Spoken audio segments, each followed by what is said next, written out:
There's a subtle change in the prairie wind, a big storm brewing on the plains again. Where the Kansas farmer wants to till the ground. Hey, listen everybody, can you feel the sound? Fields of thunder. Man, this would be really cool to set your race car on. You can get under, work on the chassis, set your ride heights. Hey, I'll give 10 a piece. 10, 20, 10, then 20, 10, then 20, now $30, $30, 4 times your money, 30, now $40, $40, $40, 35 then, 35. Hi everybody, I am here with Tommy Hendrickson, and he is the promoter at Salina Speedway. Tommy, first of all, how did the year go last year? Went pretty well. Had a good turnout. Racing was good. Everything was good. Yeah. You're going to go at it again this year, pretty much going to be the same thing. Any new classes, anything we need to know about? Pretty much the same stuff. We're going to run the late models, 18 shows, and we've sanctioned those with Naismith. And what organization is it? I'm not familiar. Naismith is a crate late model series that's mainly down south, but we decided to bring it to this area to give our late model guys something more to, to run for and hopefully bring more guys in. I was down at East Bay last year in February for the Winter Nationals down there, and they had a crate late model series down there. I'm telling you what, that's some exciting racing. And that's the Naismith. It's a pretty close deal where, I like that deal with the crate motors. Right. Personally, I wouldn't mind most of racing went that way myself, but man, it's going to be some good racing. How about any special shows? You got anything special coming up at Salina? Our 4th annual topless show will be the weekend of the 4th of July, and we're going to run the sport mods, modifieds, and late models all topless. And then the end of the year, the 3rd, 4th, and 5th of October will be our big Mid-America Clash 2. Yeah, I'm trying to remember, were the sprint cars out there last year? Sprint cars were out there last year. They won't be back this year. Is that ASCS? Uh-huh. Okay, they're not coming this year, so... No, sir. Sprint car fans, sorry about that, but maybe next year. Maybe next year. It'll still be some good racing. Been out to Salina, hope to get back this year. It's been 2 years, I think, since I've been out there. And man, I've seen some really good racing out there. And Tommy, you're doing a great job promoting out there. I know major improvements on the track. Anything new that we need to know about as far as improvements on the track? Not really, because we did that the first few years we were open. We are going to do a little bit of work to the track that the racers are going to like a little more. Take the berm out down below, so there's not going to be a berm there. We're going to try to add a little more banking in turn 3 and 4, and that's pretty much it. I think, if I remember right, this is going to be your 3rd or 4th year promoting. Fourth year promoting. Man, I think you're getting a handle on it, man. The Speedway, like I say, is having some good car counts, great racing. Looking forward to the coming year. So, anything else we need to know?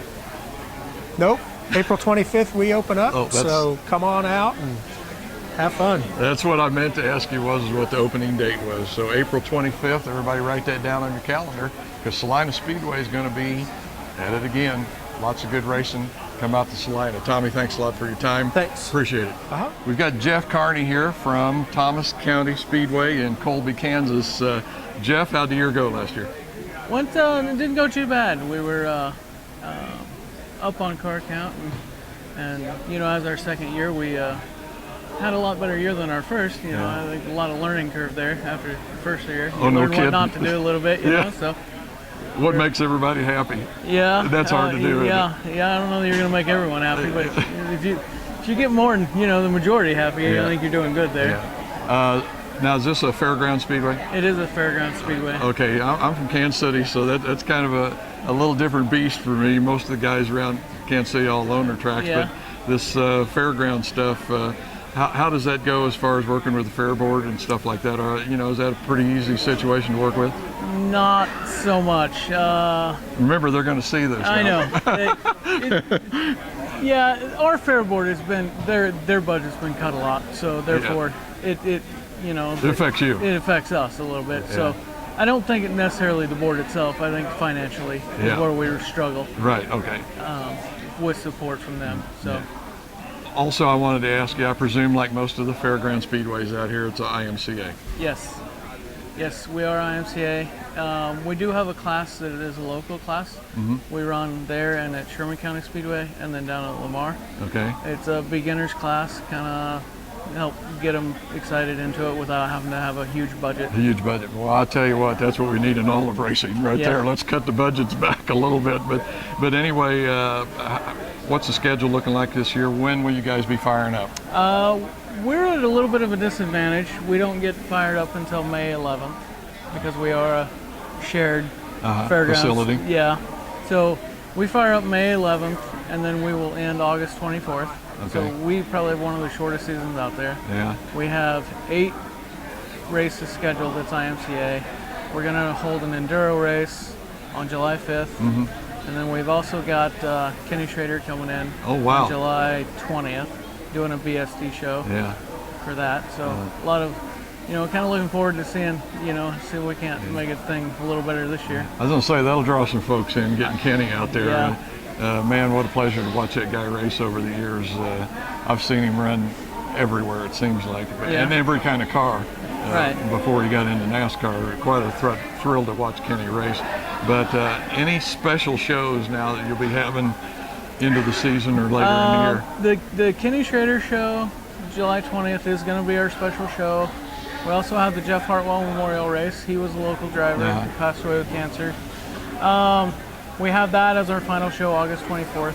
And then we are also having sprint cars on June 29th. Now, when you say sprint cars, which organization? We are going with the URSS 305 sprint 305, cars. yeah. They put on a good show. They put on a good show, and especially at our track. Our track is a high bank, really fast, and they get to moving. Yeah, I was going to say, I had the opportunity to see them run up at Belleville last year. I think they ran, was it Friday night? I can't remember, with the midgets, and put on a really good show. Yeah. For being that fast a track and only 305s. Yeah. But anyway, sounds like an exciting year coming up, so hope everything goes good, and thank you a lot, Jeff, for talking with us. Once again, Jeff Carney from Thomas County Speedway, Colby, Kansas. Thank you, Jeff. Thank you. Mike Conkright from Thunderhill Speedway. Mike, when I think of Thunderhill Speedway, I kind of think of it being the super speedway, because Thunderhill is a half mile. I mean, so many tracks in Kansas are, quarter, smaller, whatever. But boy, Thunderhill, big speedway, nice and wide, good banking. Like I say, to me, it's kind of a super speedway. Yeah, it's 3/8 right in the center, and it's 4/10 on the top, and a little bit longer than a quarter at the very bottom, 100 foot wide, so a lot of room to race there. You could run whatever race you want to, then, I guess you could say. But, gee, a fun track to come up and watch. I know you had some late models up there toward the end of the year. Last year, MLRA came up and raced up at Thunderhill for a while. Yeah, it looks like we might have them a couple times this year, so really looking forward to have that series back with us. And also, a couple of years ago, I remember seeing a World of Outlaws show up there, a big ticket item.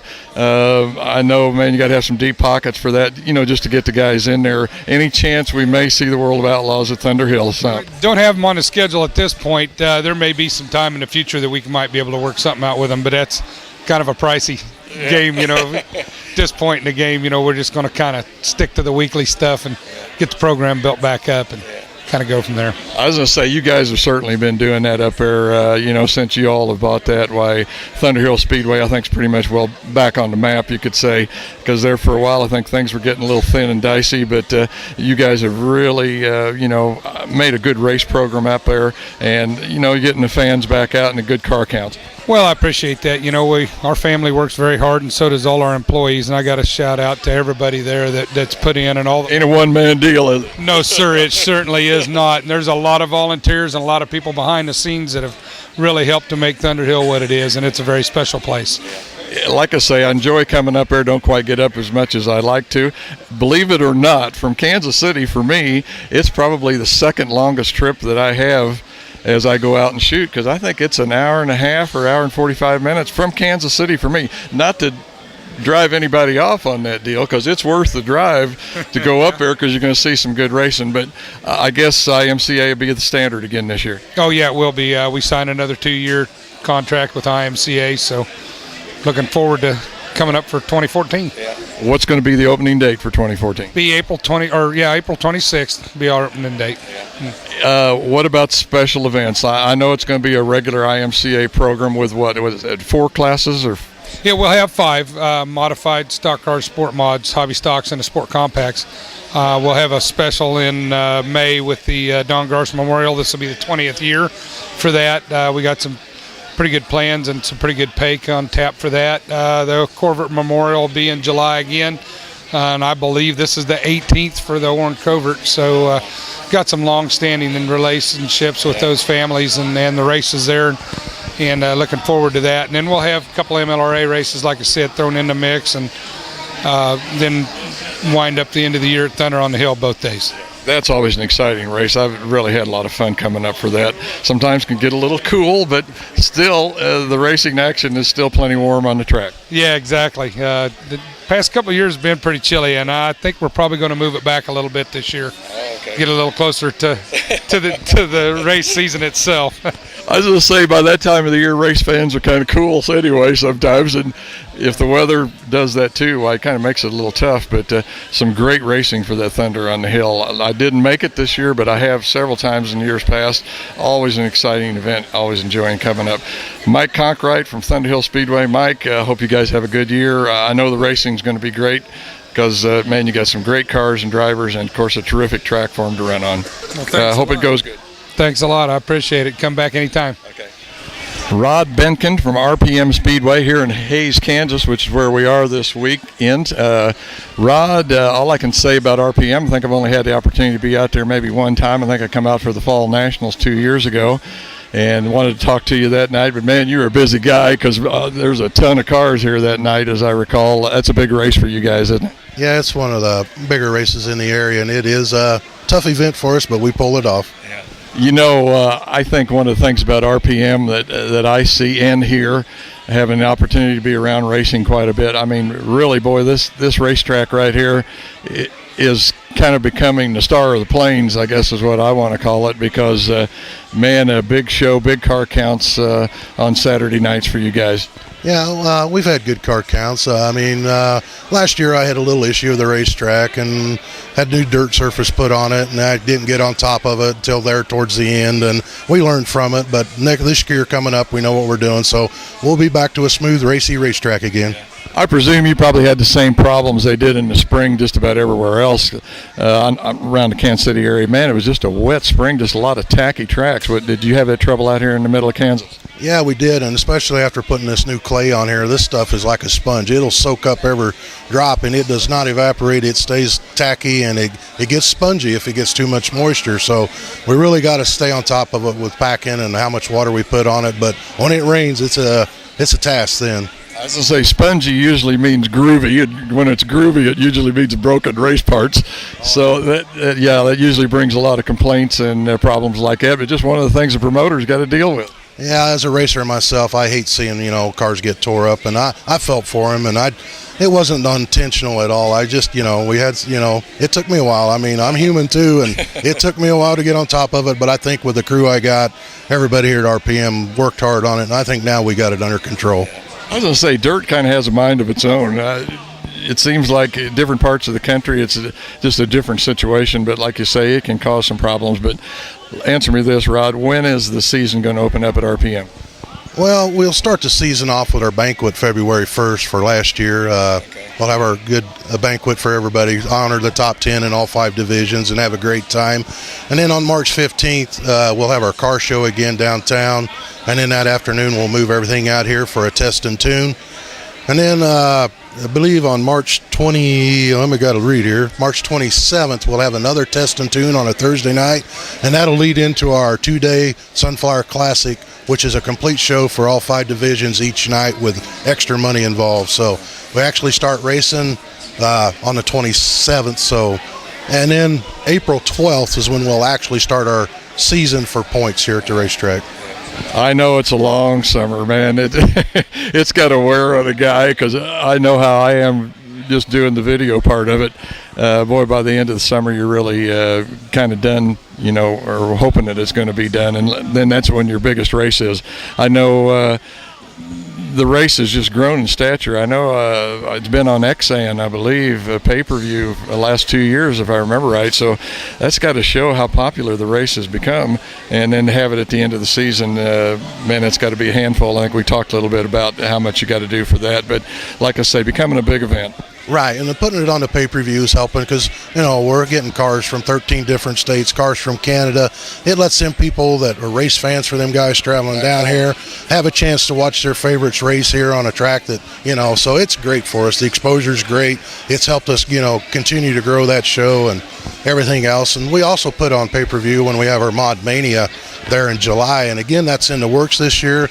It's not 100% definite at this time that we're still working on a date that we can get Clint Boyer here and maybe one other NASCAR driver here on that Mod Mania again. So, it's been excellent. And we also have on June 7th this year a Kenny Schrader night. Kenny Schrader with Federated Auto Parts has worked out with the local S&W here. They got him coming in, so we'll have Kenny Schrader here on June 7th also. Boy, sounds like quite a year. Rod, I hope everything goes good for you. I know people don't have to worry about the racing action because I've seen it here. Tremendous track with the banking and everything that it's got. Why, you really see some good racing. So hope the year goes good for you, Rod. Oh, thank you. And we'll do our best to make it good. Sherman County Speedway in Goodland, Kansas. Tom Colby, the promoter. Tom, good year last year? Oh, fairly decent year. Decent car count. Flatlander's always down on cars, but we had 5 other tracks running on top of us, so it kind of hurts. So, but that's it. Now, I'm not from this area out here. Do you guys run weekly, bi-weekly? Usually it's every bi-weekly. We try to go bi-weekly, starting the first part of May, and then in that September, last weekend in September, we have the 2-day Flatlander race at the Speedway. I think that thing got rained out or put off a day this year, didn't it? Yeah, we scheduled for Friday night. We got in a few of the heat races in the mods, and it came in rain, so then we ran Saturday night, finished that show Saturday night, and then we started a show on Sunday afternoon, and we got done by 7 o'clock. It took us about 6 hours to get through. I think we had about 150 cars there for the whole. Wow, that's a tremendous car count for a little deal like that. I mean, not little. I'm not saying it's little because it is a big race, but man, that's a bunch of cars to draw in. I think I was lucky enough to get there Saturday night, and like I say, it had gotten rained out, so I just got to see part of the program. But some really good racing and some good cars and drivers. Yeah, but you have some of the best drivers out. We get quite a few of our drivers from Colorado, and there's some good drivers out there. So. In the modified class. It was some exciting racing, what I saw. I mean, it was bumper to bumper. There wasn't nobody running away from it or with it. I mean, good racing. Answer me this, when will you guys be firing up this year? We're starting on May 3rd is our first race, 6:30 Mountain Time. I was going to say, that's a different time zone, isn't it? Right, yeah, we're on a different time zone than everybody else. So. Well, I was going to ask you another question. IMCA. We got IMCA sanctioned hobby stocks, stock cars, sport mods, and northern sport mods, and IMCA modifieds. We also run a class called the Econos, which is a beginner's class. Everything's supposed to be bone stock with full safety equipment. I was going to say, I was talking to somebody else, I can't remember who it was, and they were talking about the same deal. Kind of a class just for guys to buy something and put a roll cage in it and get out there and run. Right. That's the idea of it. Is a cheap, affordable class. You can get into it for, probably $750 by the time you buy the safety equipment and the cage in it. Answer me this. Of course, I think I know the answer already. If I could only make one race a year to Goodland, what race would it be? I'd come to the Flatlanders. That's what I thought. Yep. Sherman County's Flatlander race is usually one of the biggest we have out in this area. So. I was going to say, man, you are out there in God's country, and to have a racetrack like that out there, there again, another fairground racetrack, and I guess that goes good with the fair board? Yeah, we actually do ours through the county commissioners, not through the fair board. Okay. And we have to work our schedule with IMCA and then work it with the county at the same time, get all the dates set up where the fairground's not being used for other activities. So it makes it kind of tough. I was going to say, got to work around some stuff. But anyway, Tom, appreciate you talking with us, buddy. I hope things go good out of Sherman County. Like I say, made it once this year. Hopefully, maybe you never know, get back this year. But have a good year, Tom. Okay, thank you. You have a good day. Belleville Motorsports, a name synonymous with modified racing here in the Midwest. Andy Claiborne, office manager for Belleville. Andy, how's Belleville Motorsports doing, buddy? I know, looking at the plaque here, 2009 IMCA Chassis Manufacturer of the Year. How's things going since then? It's been good. We're four out of the last 5 years, so we were tickled this year. We know there was some good competition that's coming up in the modifieds, a lot of good chassis builders coming into the business, and so it was nice when we got the call at the end of the year, them saying that we'd done it again, so it was nice. I know they run a lot in IMCA, but we've got one guy there in Kansas City that's running, the name has slipped me now, in the modified series there at Lakeside Speedway, but Bubba Harvey runs Belleville Motorsports. Is IMCA pretty much the thrust for Belleville Motorsports? Pretty much, just because of where we're located out here, basically all the tracks out here, are IMCA sanctioned. We do have a lot of guys racing up like in the Northeast that are running the UMP, the more open type cars with the quick changes and stuff, kind of like what runs at Lakeside, and so we got good guys up there. Like I said, Bubba's been in a car, for seemed like forever, and we got a lot of good guys. We got Corey Ray and them, up there running I-35 and stuff. And it's going to change this year. Yeah, that's what I hear. So USRA, that's what I was trying to think of a while ago with Bubba. That's what Lakeside's running under now. But like say, trying to spread out a little bit, or just as a good race car, and man, they ought to be driving them. Yeah, we're doing good. I mean, we've been selling them. We just had guys come in yesterday, matter of fact, from way out in California. Like I said, the boys come out from Pennsylvania and picked some out here a few weeks ago. So we're kind of selling them all over. We got some boys up in Canada that bought some, and down in Texas, and just about everywhere. So we're getting spread out more. We're getting a few more guys in the more open stuff, which is good. But basically, we've always BMS has always been a big supporter of IMCA, so we kind of catering to that, just because it's a good series, and we feel like the rules is a more level playing field, I think, in the IMCA. And so it's good, and we feel like everybody's got a good shot at it in that sanctioning body. So if I was looking for a modified and you were trying to convince me of a Belleville Motorsports modified, what would be just a couple of the major selling points that you think that they might have over another modified? I think we just have very good workmanship, on the cars. We try to stay up on everything. We have a lot of contacts, and between talking with guys at AFCO and Speedway, and just everybody, and with all the dealers in the different parts of the country, we have a lot of input. I mean, we do have a fair amount of input still, like with the UMP stuff, even though we're kind of based with IMCA. So we kind of know what works with the open cars and what works with the more limited deal, and a lot of it anymore, in the modified group is what the motors, whether you run an open motor car or whether you're going to run a crate motor car, and so you got to kind of know all that. And I feel like we've got enough people that we get to talk to, and a lot of information, a lot of input that we get, and we got a lot of good guys running our cars, and that helps. When you got, makes a big difference. When you got David Murray and Jay Notaboom and Jeremy Mills and Jeremy Frenier and guys like that. I mean, they're winners everywhere they go, and they're very good about helping us out and stuff, and telling us what they kind of find out. Of course, Brandon Blocklinger, who's the manager of the company, just the kid's a rocket, and he's very open-minded about stuff, and he's up to trying a lot of stuff, and he'll find out pretty quick, whether it works or whether it doesn't work. And him and him and a lot of the guys are good friends. They go back a long time, so they all trust one another on the information. So we have a lot of good input. I think that's a big thing.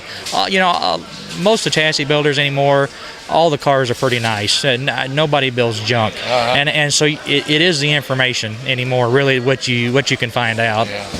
It's kind of strange for two Missouri boys to be out here in the middle of Kansas, because I know you used to hang out down there around Nevada or somewhere down that way, didn't you? Yeah, I'm actually from Fort Scott, Kansas. So I between working at Evolution and working at Dirtworks, I spent many years in Missouri. So, but yeah, we're out here kind of in the middle of nowhere out here. It's haven't quite got used to the wind blowing all the time and the sub-zero temperatures in a few of the evenings that we've had. But it's been neat. It's a neat area, neat people, a lot of nice racetracks around here. So it's been enjoyable. Boy, that's the truth. Well, Andy, let me just wish Belleville Motorsports and yourself a good year coming up. I know racing just seems to get tougher and tougher. Expenses get higher, and it's tougher on the racer. But Belleville Motorsports, I know, like I say, a name synonymous with modified racing. Man, they've been around a long time. But have a good year, Andy. Thank you very much. All right. Okay, we got Bobby Bills from Bills Race Cars. Bobby, how's things going for Bills Race Cars? Oh, pretty good. We're doing pretty good at Bills Built Race Cars.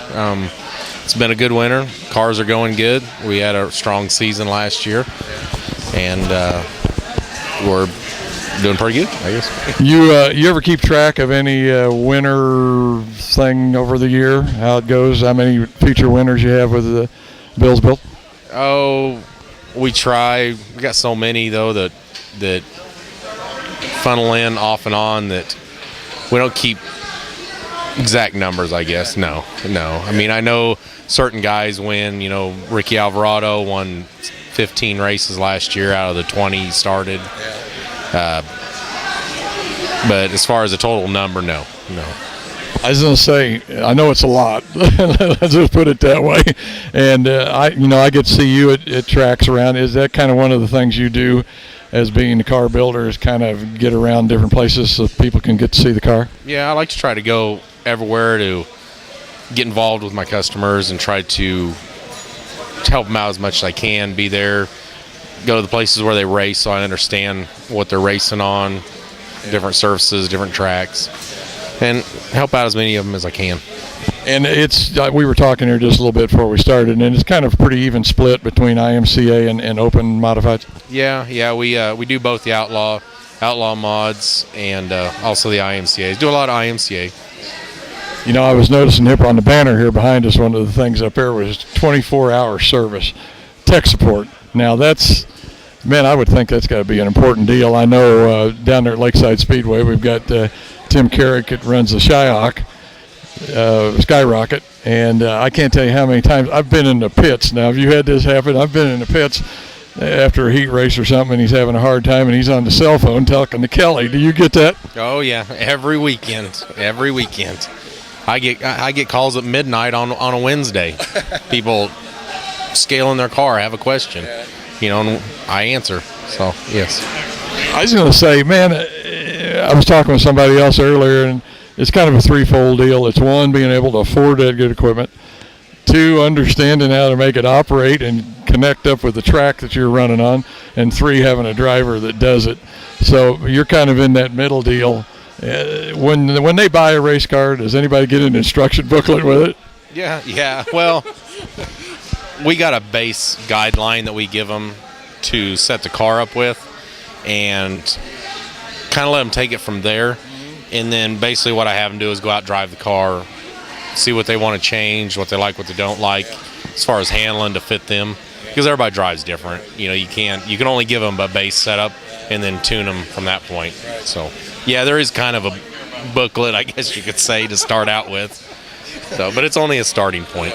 Well, and what that does is if you get things too messed up, it also gives you a place to go back to, which sometimes, man, you got to start over, because you get to adjusting these things and you get them so out of whack, I'm sure, that you're out in left field and you got nowhere to go, so go back to zero. But anyway, Bobby, appreciate you talking with us here, and man, see a lot of them around. I know they're right around Kansas here. I don't know how do you do much business out of state? Yeah, we do a lot of business. We got them cleared to New York now, and down through Louisiana and Texas, and up into Minnesota, Wisconsin area. You know what? Now that I think about it, I think you got a Grand National runs up at Lakeside too. I'm trying to remember. A couple of them. Yeah. Now, how much different is the chassis for that? A lot of technology out of the modifieds go into that. It's a bigger car, shorter car, but bigger car. So, but yeah, they're different. Anyway, Bobby, thanks for talking with us, buddy, and have a good year. Okay, thank you. Got Jesse Richter here from Extreme Motorsports. Jesse, well, you guys fired off with a bang here. I believe it was 2 years ago with Brian Riviere driving for you and winning a national championship. Man, that had to be a great way to start off a new company. Oh, yeah, it was a way to get our name out there and everything. And Brian, he's a phenomenal guy, you know. I mean, second to none. Hell of a driver, hell of a fabricator. And, I mean, he's super smart guy. You know, I've said this at least 3 times, I think, while I've been here at this trade show. But, you know, it's a 3-step deal. It's having the money to buy the equipment, having the equipment, and then you got to have a guy that can wheel it around the track. So evidently, this thing knows how to get around there. You just got to figure out how to make it do what you want it to do. So you guys must be putting a pretty good product out there. Yes, sir. Yeah, and this year we got Randy Wilson out of Wichita, Kansas, going to be driving for us this year, and he's been around for a long time. And I tell you what, that guy knows how to get around a racetrack. So it's going to be interesting how our mods do this year. Who else are you going to have driving for you? Mike Peterselli, Brendan Damon, and me, of course, you know, for the house cars. And then we got several other customers out there. There's quite a few out there right now, so we got a few out there.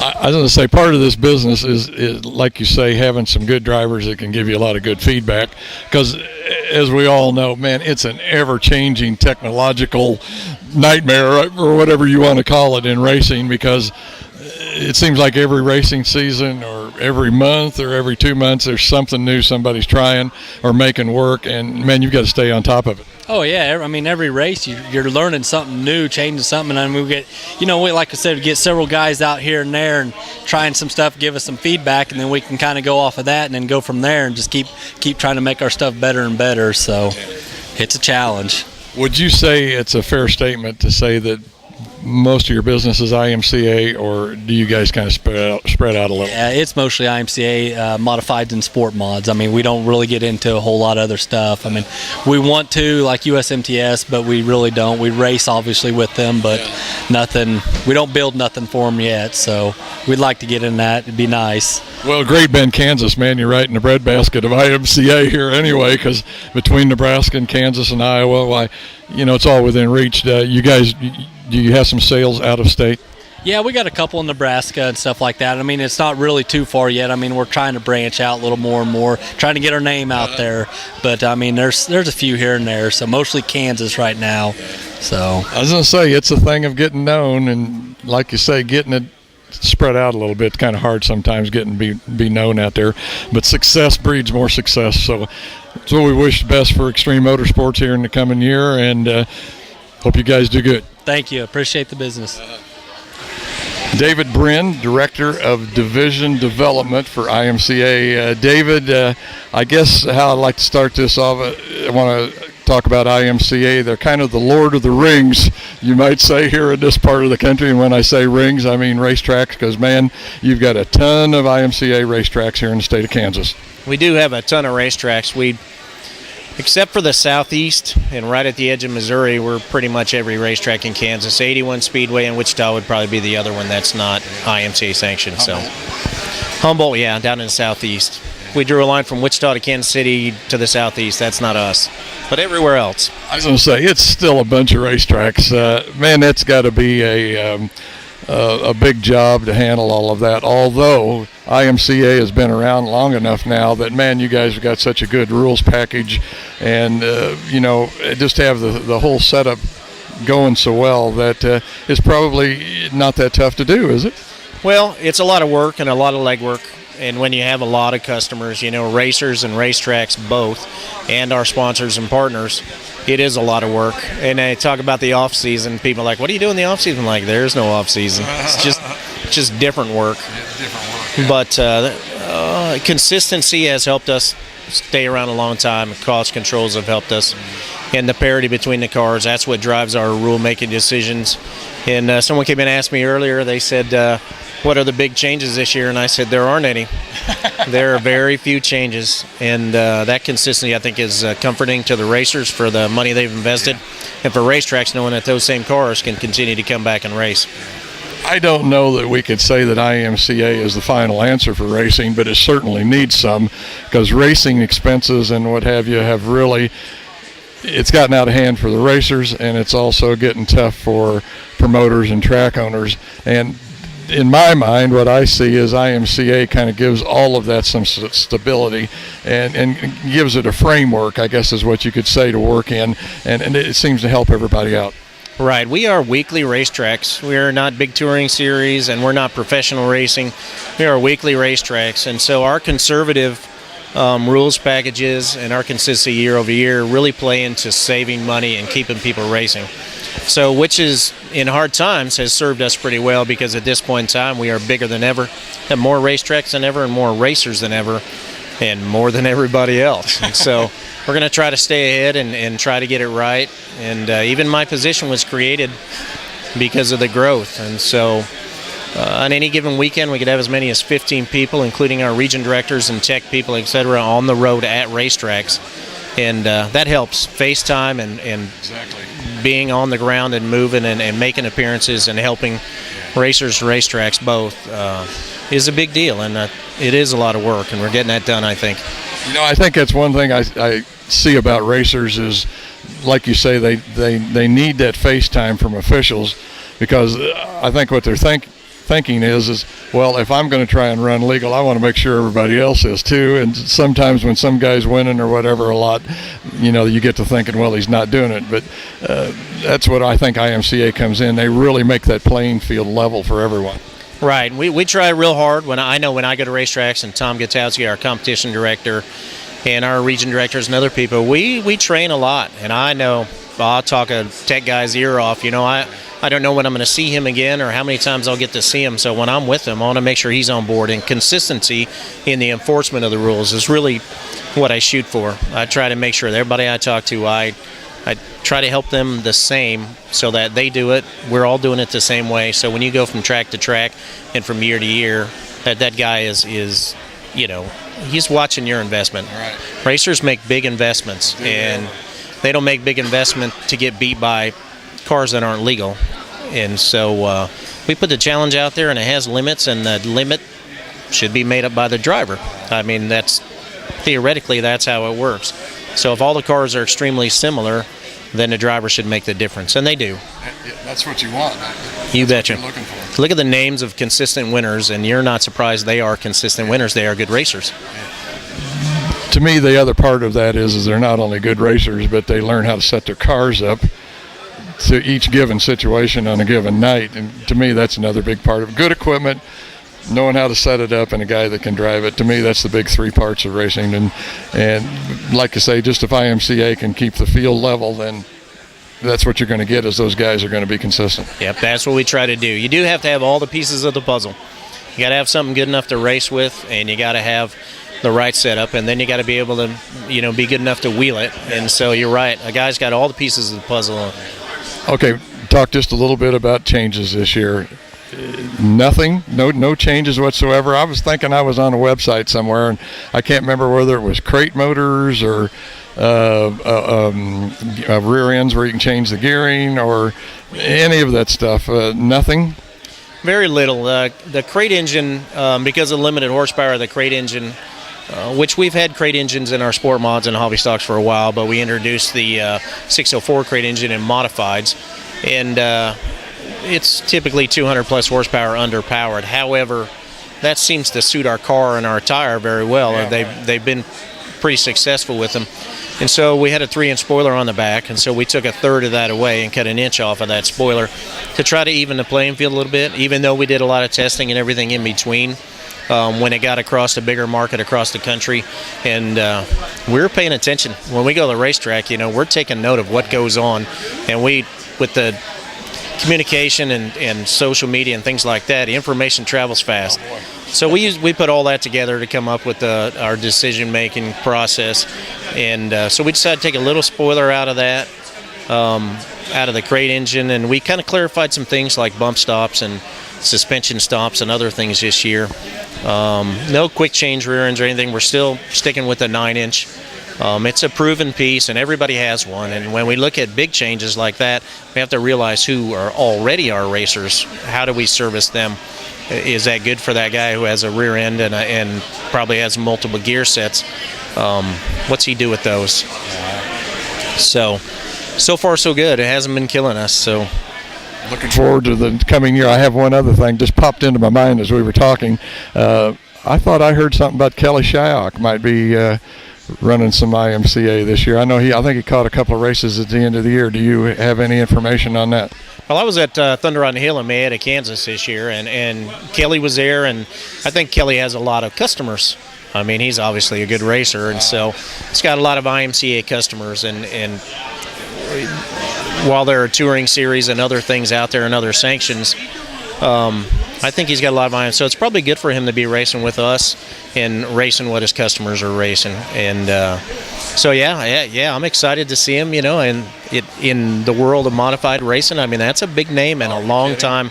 His tenure in modified racing is long, and so excited that we had some other guys at that same race, that had made the switch back to IMCA or over to IMCA, because just expense really was a lot of what I got out of those guys. Yeah, it is. Like I say, it's just kind of crazy and getting out of hand. But Dave, I appreciate you. Dave, is that Dave?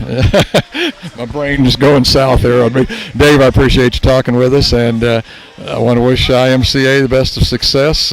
Made it up to Boone 2 years ago, first time I'd been up there. Had a great time, really enjoyed it. And just about any IMCA track I go to, I know whatever track it is, I'm going to see some good racing, because I know it's going to be pretty competitive between all the cars out there. And like I say, success to IMCA this year. All righty, good. It's good to hear. It should be competitive. I mean, that's what we shoot for. We need something people can afford to race to a big degree. It's as affordable. It's not free. Sometimes people confuse affordable with free, but it's affordable. And then that the competition is close enough that the promoter can sell tickets to that show. Sometimes pure speed, is impressive. Follow the leader isn't that much fun. Yeah, but follow the leader at 25 miles an hour faster really isn't a great race. And so I always use a sport compact race. One of the best races this year at Super National was a sport compact race. The most entry-level class and probably the cheapest class by far to get into to get started in racing was also competitive. And when they come around the corner 3 and 4 wide, everyone's on their feet. That's right. You can't say that's not good racing. It is good racing. Yeah. So we'll try to stay, along those lines. Like I said, we're conservative and we're weekly racing, and we're happy with that. It's been working for us. Thanks, sir. You betcha. With Brendan and Casey Joe Gimmel, and they are co-exhibitors here at Hays, Kansas for the Great Plains Motorsports Auction and Trade Show. Got it all out. But anyway, you guys have Spark, and I don't remember what the parent company is. Advocare.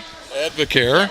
And all I can say is I kind of feel like today I've had a free sample, and I've had the energy to actually get around and do everything that I've been able to do today. I think we've had like 10 or 15 interviews. But anyway, you guys not only co-exhibitors but also racers. But first of all, let's talk a little bit about the product. Tell me just exactly why a person would want to use Spark. Well, I'm so excited that someone introduced me to Spark 4 years ago, because what it did for me was blew the cobwebs out of my brain. It gave me mental focus and energy along with my daily vitamins. And if I was a NASCAR fan, a reason why I would want to use Spark is because it's running through Austin Dillon's veins and Trevor Baynes. So that would make me want to try it. If it's good enough for them, I'd want to see just what that stuff was all about. I was going to say several NASCAR people are involved using it as well as backing it. So, it's got to have some type of good effects as far as they're concerned. Yes, absolutely. It's a great nutritional value, and Advocare really wants to be in the homes of America, and what other place to reach into NASCAR and their fan base, and just great products and being with great people. So.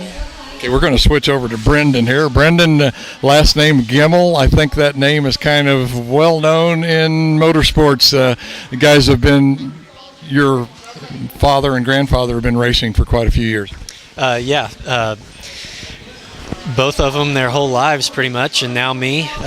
So all of us race on the track at the same time in the same class. It gets pretty wild at times, but it's a lot of fun. Have all four of you ever been on the track together at the same race? I guess it could happen in the feature, couldn't it? Wouldn't necessarily be qualifying, but actually it's happened in heat races too.